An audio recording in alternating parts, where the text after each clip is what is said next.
Oi, sou Clarice. Eu vou apresentar essa aula de princípios gerais de extração de dados. Aqui eu decidi quebrar ela em duas partes, para nessa primeira parte falar de aspectos um pouco mais gerais, e na segunda parte partir para o mais específico de como montar a extração de dados do projeto em si.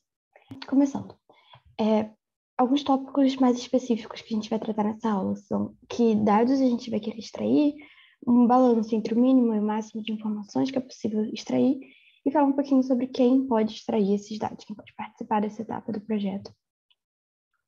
Para a primeira pergunta, então, que dados extrair?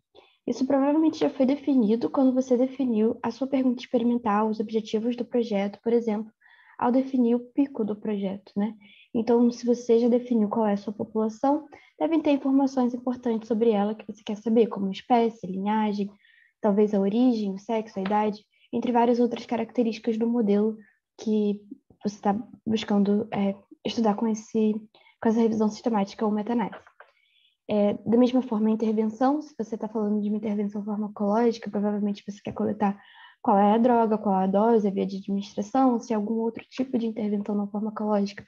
Podem ter outras informações que sejam mais relevantes, como a duração, ou outros detalhes de protocolo que possam ser mais relevantes para cada caso. E o comparador, no caso, vai ser basicamente a mesma coisa em relação à intervenção, mas o mais importante aqui é o desfecho também. Dependendo de como se mede o desfecho, podem ter detalhes de protocolo, de medição desse desfecho, que podem ser relevantes para coletar ou não, mas o mais importante aqui vão ser os próprios resultados, as médias, a variação, o tamanho amostral. Por exemplo, eu coloquei como exemplo aqui uma meta-análise que buscou estudar o efeito de inibidores de síntese proteica em memória aversiva em roedores. Nesse caso, a população, como se trata de roedores no geral, era importante para a gente coletar espécies, se a gente estava falando de ratos ou camundongos, dentro de cada espécie, qual era a linhagem, a idade e o sexo dos animais usados, tanto como forma de descritores da literatura, como também no caso de idade e sexo, tentando ver se existe alguma correlação entre o efeito observado e essas características dos animais. E isso vai ser também um assunto de uma aula mais para frente no curso, né? Como você vê essa relação entre determinadas características do estudo e o efeito observado. Para intervenção aqui, a gente está falando de inibidores de síntese proteica, então existem várias drogas, então saber qual é a droga específica era importante para a gente. Essas drogas poderiam ser administradas tanto de forma sistêmica, por injeção intraperitoneal ou subcutânea, por exemplo, ou de forma intracerebral, direto em algumas estruturas cerebrais, então era importante para a gente coletar como essa administração estava sendo feita, assim como a dose também, como um possível moderador do efeito. Será que o efeito varia de acordo com a dose administrada, né? Em relação aos resultados, para esse tipo de tarefa específico, né, de memórias aversivas, existe um comportamento que a gente chama de freezing, de congelamento, que normalmente é o que os artigos relatam, a porcentagem de tempo que o animal passa nesse comportamento, e então a gente coleta a média, o erro ou desvio padrão que o artigo reporta para cada média, e o tamanho amostral usado em cada uma dessas análises. Como uma outra coisa adicional aqui nesse caso em particular, eram informações de protocolo. Então, para essa tarefa de memória aversiva, existem muitas variações sobre como a gente pode medir isso, como se pode condicionar o animal, então, por exemplo, administrando alguns choques numa sessão de treino, que pode ter duração variável, ou além de choques, podem ser usados tons também para ajudar nesse condicionamento, ou não. São informações que a gente foi coletando também. A duração, o intervalo entre o treino e a sessão, o intervalo entre o treino e o teste. São vários parâmetros que os autores variam e que a gente pensou que poderiam talvez ter um impacto no efeito dos próprios inibidores de proteica que a gente queria avaliar. Então, parece muita coisa. O que é realmente o mínimo necessário? Quando a gente fala de uma revisão sistemática, uma revisão de escopo, as demandas vão ser bem menos fixas e vão depender muito especificamente da pergunta que você quer responder. Já se a gente tem o objetivo de chegar numa meta-análise, numa síntese quantitativa, alguns dados já vão ser essenciais, principalmente o tamanho do efeito observado e o tamanho do estudo. O tamanho de efeito dificilmente vai ser relatado diretamente, explicitamente pelo artigo, ele pode ser calculado, por exemplo, a partir da média de desvio padrão de cada grupo, mas isso vai depender um pouco de qual medida de tamanho de efeito você está interessado em usar na sua meta-análise. Mais para frente no curso vai ter uma aula mais específica sobre as medidas de tamanho de efeito e como calcular cada uma delas. Então, o que geralmente você vai precisar é extrair alguns parâmetros que vão te permitir calcular a medida de tamanho de efeito que você escolher. Além disso, o tamanho do estudo pode ser coletado diretamente como tamanho amostral usado nas análises do artigo original.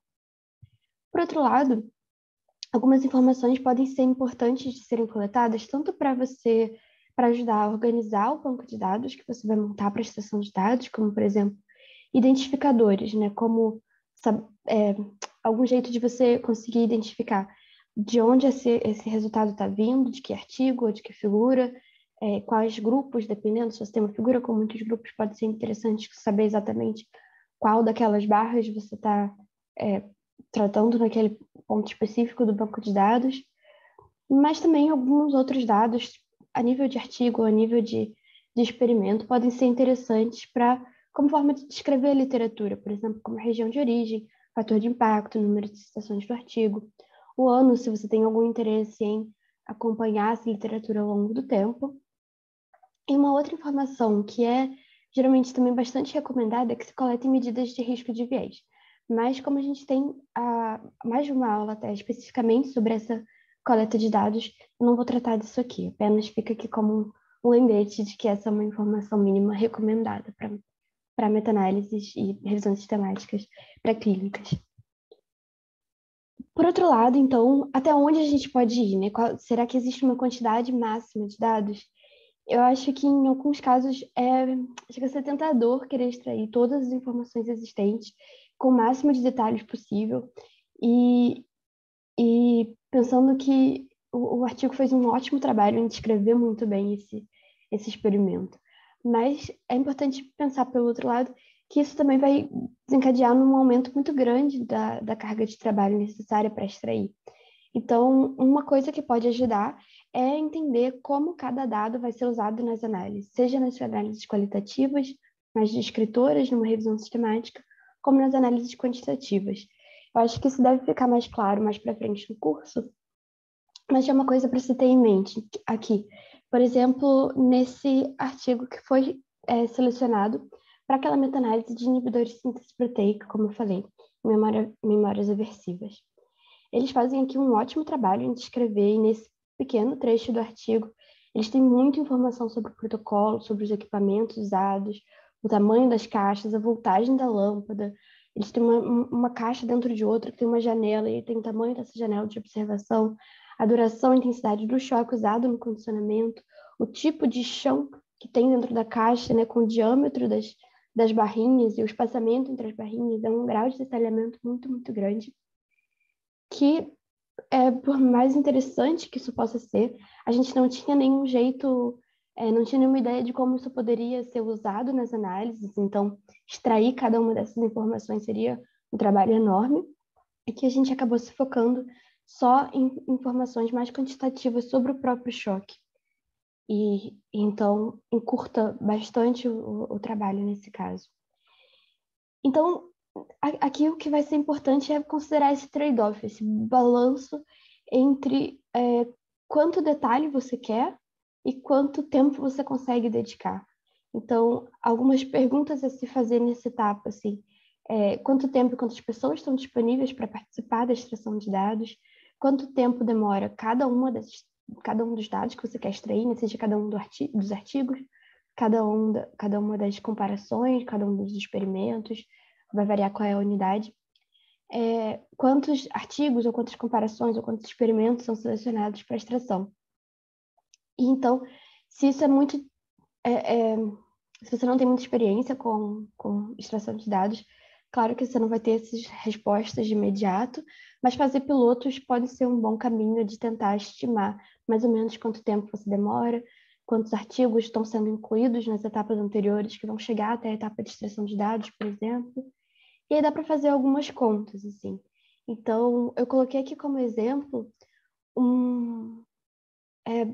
pensando que a gente tem dois formatos de extração, né? A gente poderia Nesse caso, tem uma extração bem simplificada, em que cada artigo demora 30 minutos para ser extraído, ou uma extração mais longa, com bastante detalhes, cada artigo demora 90 minutos para ser extraído. Como escolher entre que tipo de extração? Bom, a gente pode considerar também o número de artigos. Se você tem poucos artigos que vão ser extraídos, mesmo a extração longa ainda parece demorar uma quantidade razoável de tempo ao todo, considerando que a gente tem aqui nesse cenário hipotético 10 pessoas com 4 horas por semana disponível para esses dados, o que já é bastante. Mas é possível. Então, vamos dizer que nesse cenário, demorar 2 meses na extração parece bastante razoável. E então, uma extração mais longa poderia ser priorizada em vez de uma extração simplificada, você ganha mais informações com isso, sem perder necessariamente muito tempo.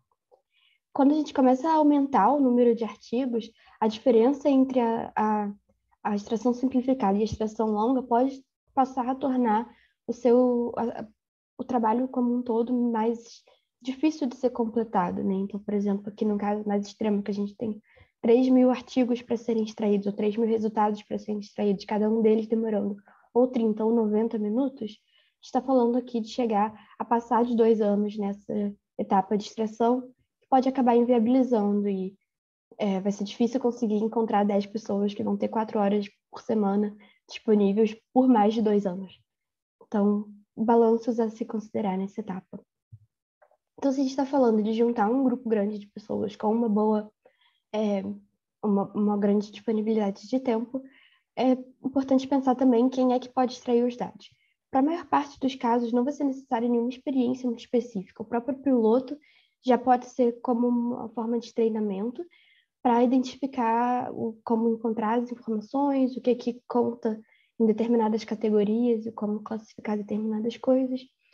Mas acredito que o mais básico aqui é ter um mínimo de treinamento científico que te permita pelo menos ler um artigo, mesmo que ele não seja exatamente da sua área, você consegue encontrar informações relevantes de métodos ou de resultados neles, por exemplo.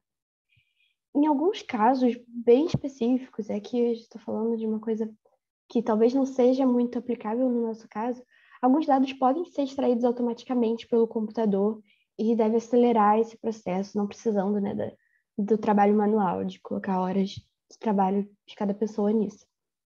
Algumas coisas podem ser mais simples de serem extraídas, se você quer encontrar palavras, por exemplo, no título ou no abstract, se dá para fazer direto com Excel, por exemplo.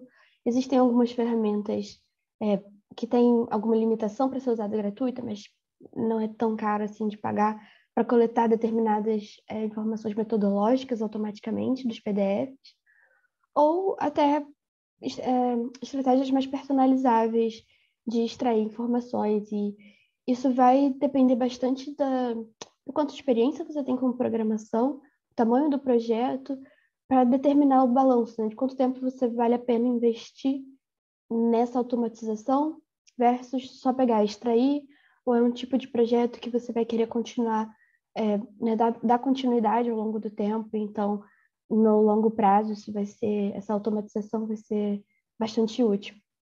Isso não deve ser aplicável para a maior parte dos nossos casos, já que os próprios artigos pré-clínicos não têm estruturação tão padronizada, então bom, isso dificulta qualquer tipo de automatização. Aqui eu coloquei algumas referências e leituras complementares e daqui a pouco a gente continua na parte 2.